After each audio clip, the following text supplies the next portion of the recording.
നമസ്കാരം. കേരള ഇൻസൈറ്റിലേക്ക് സ്വാഗതം. കേരളത്തിലെ മാധ്യമങ്ങൾ ഏതാനും മണിക്കൂറുകളായി ചർച്ച ചെയ്തുകൊണ്ടിരിക്കുന്ന ഒരു വിഷയമാണ് ലേക്കർ ഇന്ത്യ എന്ന ഒരു സ്ഥാപനവുമായി ബന്ധപ്പെട്ടത്. മുൻ മന്ത്രിയായിട്ടുള്ള മുഹമ്മദ് റിയാസിന് ലേക്കർ ഇന്ത്യയിൽ ഒരു നിക്ഷേപം ഉണ്ടായിരുന്നതായി കണ്ടെത്തിയിരുന്നു. അതായത് അദ്ദേഹം കൊടുത്ത ഇലക്ഷൻ സത്യവാങ്മൂലത്തിലാണ് ഈ ഒരു വിവരം പുറത്തു വരുന്നത്. ഇതൊരു മാധ്യമ സൃഷ്ടിയല്ല എന്ന് എല്ലാവർക്കും ഇതിനോടകം തന്നെ മനസ്സിലായിട്ടുണ്ടല്ലോ. ഇങ്ങനെയൊരു സ്ഥാപനം ഉണ്ട് എന്നുള്ളതും അതുപോലെ തന്നെ ഇങ്ങനൊരു സ്ഥാപനത്തിന് GST നമ്പർ ഉൾപ്പെടെ ഇങ്ങനൊരു സ്ഥാപനം ആരംഭിച്ചിട്ടുണ്ട്. പക്ഷേ ഈ സ്ഥാപനം തുടർന്ന് പ്രവർത്തിച്ചിട്ടില്ല. ഇതിൻ്റെ ഉടമസ്ഥൻ പറയുന്നത് ഇങ്ങനെയാണ്: വീണ എന്ന് പറയുന്ന ഇതിൻ്റെ ഉടമസ്ഥരെ അറിയില്ല എന്ന്. ഈ സ്ഥാപനത്തെക്കുറിച്ച് കൂടുതൽ വിവരങ്ങൾ പറയാം.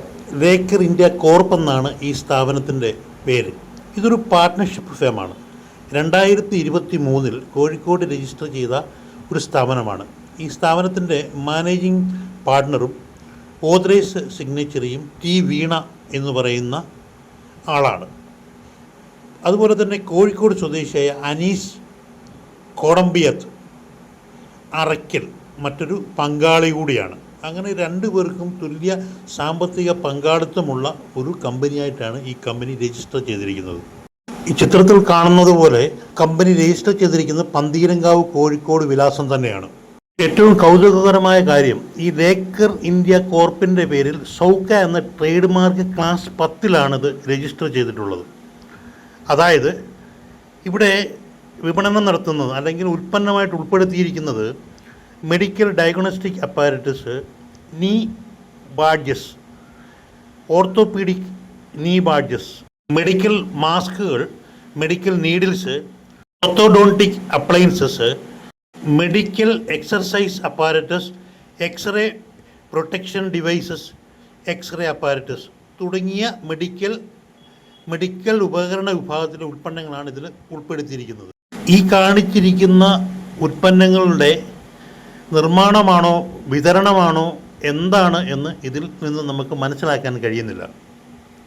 അപ്പോൾ ന്യായമായിട്ടും നമുക്കൊരു സംശയം വരാം, ഈ കമ്പനിയുമായി ബന്ധപ്പെട്ട് എന്തിനാണ് ED അന്വേഷണം നടക്കുന്നത് എന്ന്. അതായത് 2026 മെയ് 27 ED നടത്തിയ നടപടികളിൽ ലേക്കർ ഇന്ത്യ കോർപ്പറേഷന് HDFC അക്കൗണ്ടിൽ 15,57,414 രൂപ ഉണ്ടായിരുന്നതായി ED കണ്ടുപിടിച്ചു. ആ തുക ഫ്രീസ് ചെയ്യുകയും ചെയ്തു. മുഹമ്മദ് റിയാസിൻ്റെ 2026 തിരഞ്ഞെടുപ്പ് സത്യവാങ്മൂലത്തിൽ വീണയ്ക്ക് ലേക്കർ ഇന്ത്യ കോർപ്പറിൽ 10,94,742 രൂപ നിക്ഷേപമുണ്ടെന്ന് രേഖപ്പെടുത്തിയതായി റിപ്പോർട്ടുകളുമുണ്ട്.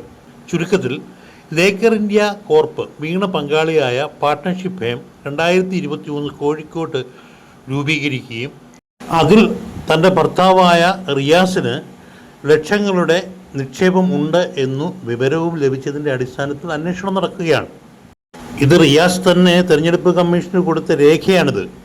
അപ്പോൾ ഈ അന്വേഷണം രാഷ്ട്രീയ പ്രേരിതമാണ് എന്ന് പറഞ്ഞ് ഇതിനെ പ്രതിരോധിക്കാൻ ശ്രമിക്കുന്നത് എന്തിനാണ് എന്ന് മനസ്സിലാകുന്നില്ല.